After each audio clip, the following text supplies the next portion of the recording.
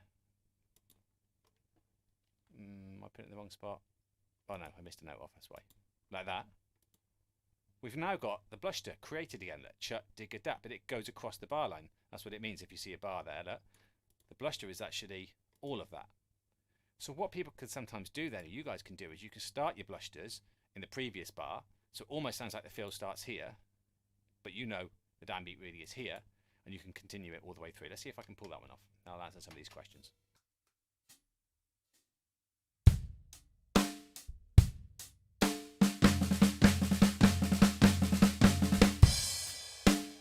I'll do it with the Met as well, so you understand.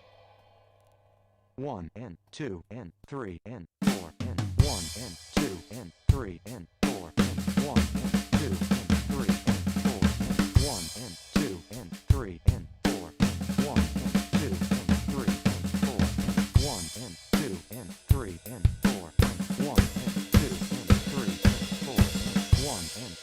and 3 and 4 and 1 and 2 and 3 and 4 and 1 and 2 and 3 and 4 and 1 and 2 and 3 and 4 and 1 and 2 and 3 and 4 and 1 and 2 and.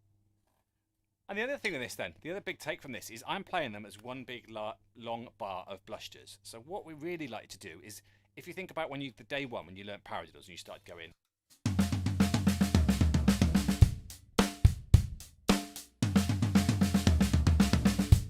and it was like the coolest fill you ever learned, yeah? Well, a day 10,000 after that, you don't necessarily play that fill, but you might throw a paradiddle in the middle of something else, so I don't know.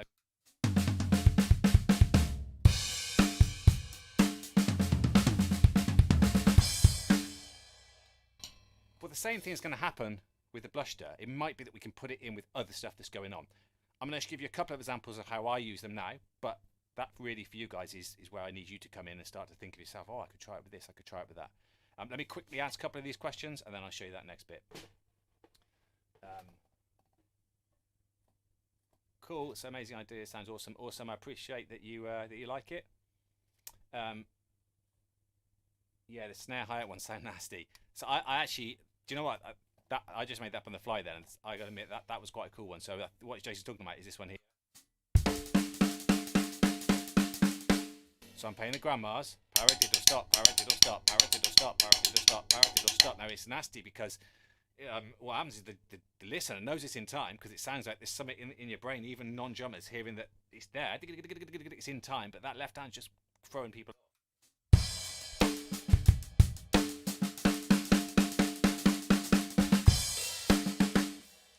I might play with those after this lesson actually. And yes, yeah. So, and I think Marcus just asked about the PDF. I think someone asked earlier. So PDF. So there is a PDF that goes with this, and if you go to it, I'm going to show you. It's not there yet. All right, you're going to have to bear with me. Right? What I do with these lessons at the moment is I put them up after the lessons. So I'm going to type this in so you know exactly what's going on. So on the internet, if you type in freestyle rudiments, written like that, freestylrudiments.com. This is basically the website where I sell my my books and stuff like that. Well, up here there's a little drop down menu, and in here there's an area that says sheets. That if you go into there and you just pull down the page, towards the bottom there's all the notes from the Facebook live lessons that we've been doing over these past weeks and probably months now, isn't it? So go check that out. It's not there yet. It will be up there about 10 minutes after this lesson, okay? Right, so we're coming towards the end of the lesson. At the end of the lesson, we always do question answer. If anyone's got any questions about anything drum related or stuff we've been doing today or anything, there's plenty of drummers on here and there's plenty of talented drummers on here as well. I'll answer, I might even ask them, or we can all chip in with ideas. And there's no stupid questions. So if you've been playing drums for a week and you're going like, do I need to know how to play a grandma to be in a band? No, you don't, right? This is pushing people beyond where they maybe need to be, but by learning the most difficult stuff like this, when you then come down to doing the easier stuff, it seems easy. Also, you've got to do something to keep drumming interesting, right? There's a point at which you get bored of just playing dumt jut, and then after you learn the next thing, that gets boring and boring, and it's kind of a lifetime journey, isn't it? Right, so where I was going to go with this then, if we go back up to the top, so what other things would I do with the Blushda? So this could be a whole lesson on its own, what I'm about to show you here. So this is something that you would just go away and try. So if we take a basic Blushda, this thing,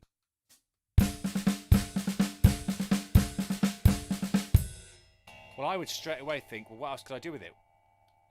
I would straight away think, well, what first thing I'm going to do is I'm going to try and make it linear in some way. So I'm going to put a kick drum at the start and then play the Blushda. So it's now turned into a different rudiment. We've now got boom Blushda like this.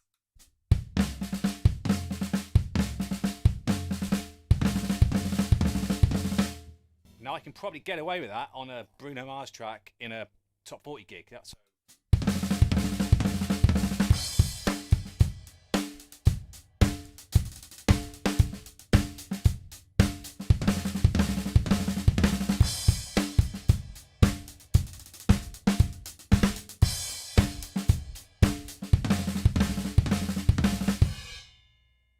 same with the paradiddle that was after it, the grandma.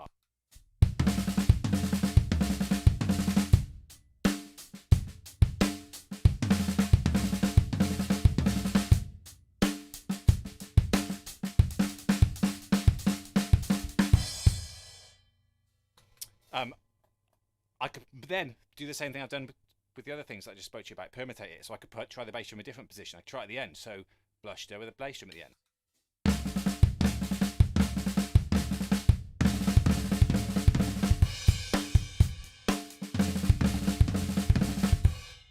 Try it slow.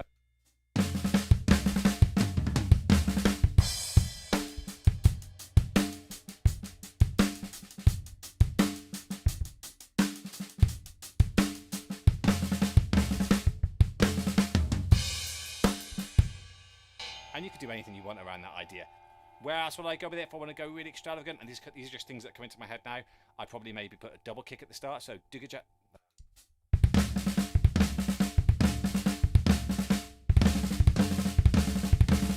And I'd start to roll out the Blushda. So that, see where that left is, that single left is on the score there. So I've got flam, didda, left, flam, didda, left. Well, I might go flam, didda, didda, flam, didda, didda, and then I put the bass drum at the start or the end.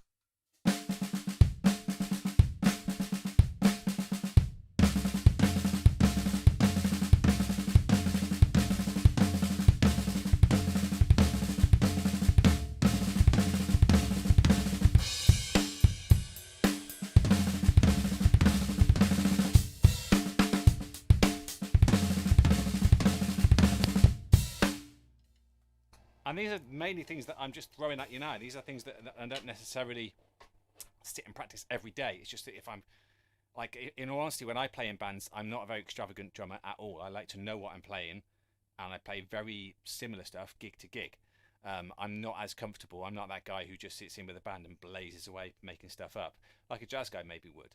Now, that's something I try and practice, and maybe I could do that, but it's not my comfort zone, if that makes sense.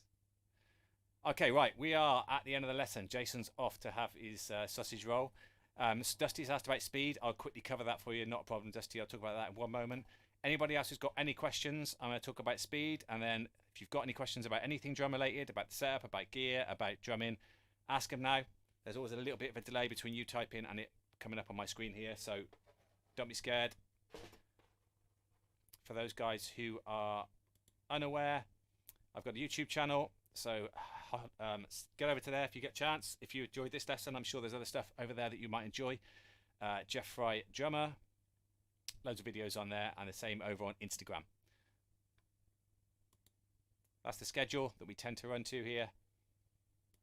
As I said at the start, I'm not 100% sure if I'm going to be able to do 3 a week carrying on. We'll see. We'll see what happens. Like my Saturdays at the moment is starting to become, I need to get stuck into a couple of other things. So with that said, if I don't do the 3, if I only do 2, it gives me a chance to release more YouTube lessons. So I'll still be giving you content to do while we're on lockdown. Don't worry about that. Right, speed then. So how do I work on speed? Okay, this isn't necessarily the most extravagant answer you're ever going to get. But the truth is, 2 things. One, I play in a zone, a threshold where I'm a bit crap. So say the fastest I can go is 100 beats per minute. I don't practice 98, 97, 90. I practice 102, 103. So I'm always playing a little bit bad, pushing myself.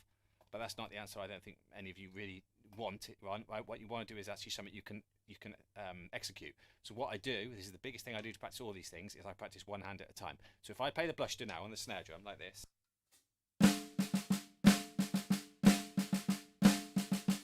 and I figure out just what my right hand's doing to start with, so I'm going to move my left hand off the drum onto my left.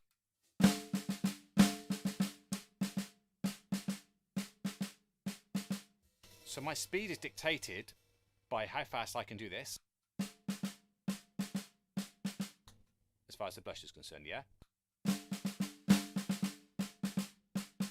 So when I'm blazing it,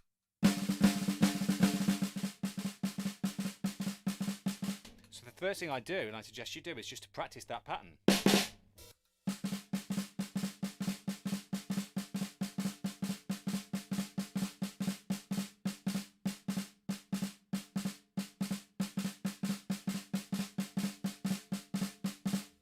Anyone's never done that actual pattern I've just done there before, where you play single then a double, it's quite a hard skill to do. So going from playing these little quick doubles from these singles is quite a difficult skill in itself.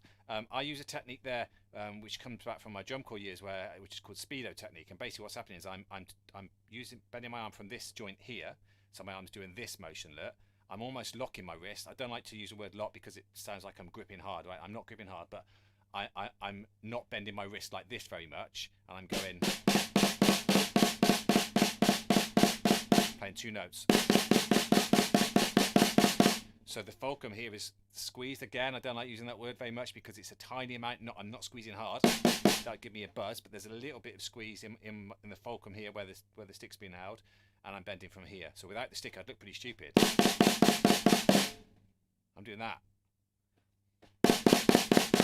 So what I'm having to do is to go from a single to that double. If I play quick.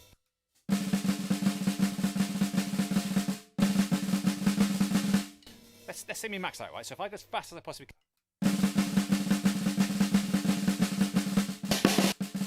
So that's the speed I'm limited by. So even for me that's fast enough that as fast as I'm ever going to need to play it, right? But if someone wants to be the fastest drummer in the world that's ever seen, they have to get that faster. So I just sit and practice that speed.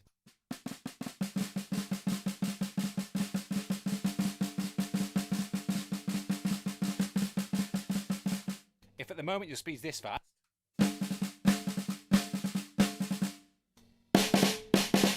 practice that. Now obviously we've forgotten about one thing here. What about the left hand? Well, the left hand might be doing a difficult part as well, so let's see. So we go in. Not really, that's just doing a shuffle on it. Hopefully that answers your question. So that's what I do. I'd make a little exercise that when my right arm was going.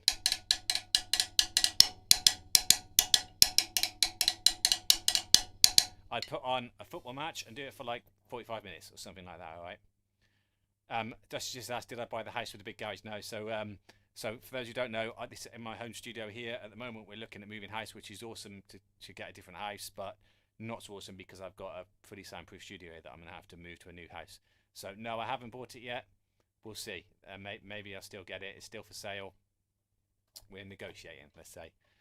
But the downside, or the upside is I get a bigger studio. I can make this a little bit more flamboyant. I can get proper lighting in there. I can make the sound better. The downside is it means I'm going to be out of action for however long it takes to build my my studio. Okay, so we're going to finish off there. So that's the Blushda. I think we've got plenty of information there to keep you busy for the weekend. Next week we'll be back as normal on Tuesday evening. I'll aim in that towards the beginners and then intermediate on Thursday and get advanced on the Saturday. Something I'm very interested to know, actually, you guys could help me on this. So I've been looking at doing more and more online lessons, maybe even having an online website, okay, it's where I've got downloadable lessons. But one other thing, the reason I bring this up to you is not to sell it you, right? not yet, but is because I've been looking at other guys, so bass players, guitar players, and seeing what they've got. One of the things I'm noticing is us drummers seem to have a lot of stuff like Blushdas, and the guitar players seem to have a lot of stuff like how to play this song, how to play that song, how to play that song. I'm wondering if you guys watching can let me know if you're interested in doing a few lessons, maybe more, maybe less, on actual songs, on grooves from songs, on how to learn songs, on this beat from Royal Blood or whoever. If that's the thing that you like, then let me know. Maybe suggest some songs. If you don't like doing it in public, just send me a personal message on Facebook and I'll see if I can maybe look into that. It's just something I'm weighing up.